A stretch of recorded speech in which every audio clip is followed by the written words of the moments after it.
ही खालिक तू ही मालिक तू ही खालिक सब तुझे नबिया के सहारा चल बाजक दे बाजारा मुझा परवर पाक प्यारा चल बाजक दे बाजारा मुझा परवर पाक प्यारा ओ के ऐशो आराम कराई थो के खपा गण रोद पिहाई थो सुभान अल्लाह का सुना के ऐशो आराम कराई थो के खपा गण रोद पिहाई थो के अमीर कयई के गरीब कयई के अमीर कयई के गरीब कयई के अमीर कयई के गरीब कयई ओ कर तंग तो कह जा गुजारा चल बाजक दे बाजारा मुझा परवर पाक प्यारा चल बाजक दे बाजारा मुझा परवर पाक प्यारा तू ही मालिक तू ही खालिक तू ही मालिक तू ही खालिक सब तुझे नबिया के सहारा चल बाजक दे बाजारा मुझा परवर पाक प्यारा ओ के साई दिनी तो सुह घड़ी के साधो बनायो तो आधड़ी के साई दिनी तो सुह घड़ी के साधो बनायो तो आधड़ी पंहिंजा माना अथई जी अठाहे सबई ही पजामाना अथई जी अठाहे सबई पजामाना अथई जी अठाहे सबई के पूरा करी तके कारा चल बाजक दे बाजारा मुझा परवर पाक प्यारा चल बाजक दे बाजारा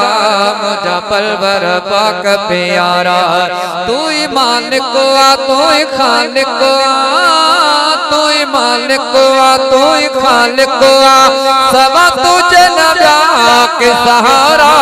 चल बाजक दे बाजारा मुझा परवर पाक प्यारा चल बाजक दे बाजारा मुझा परवर पाक प्यारा काथे रोज था मालिक मीहा वसल काथे मानू बेचारा नाला दो शेर ओ काथे रोज था मालिक मीहा वसल काथे मानू बेचारा उन मरल काथे रोज था मालिक मीहा वसल काथे मानू बेचारा उन मरल तुझी कुदरत या तुझी हिकमत या तुझी कुदरत या तुझी हिकमत या तुझी कुदरत या तुझी हिकमत या ओ चाथे बड़ी करी वसकारा चल बाजक दे बाजारा मुझा परवर पाक प्यारा चल बाजक दे बाजारा मुझा परवर पाक प्यारा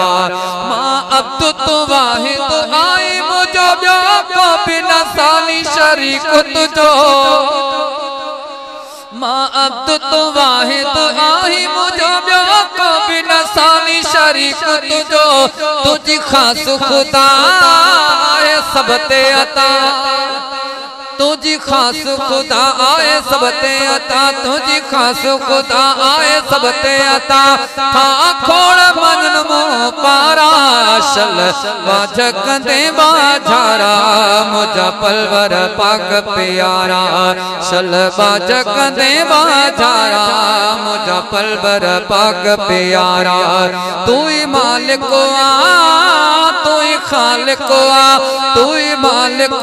तू ही खालिक सब तुझे नबिया के सहारा चल बाजक दे बाजारा मुझा परवर पाक प्यारा।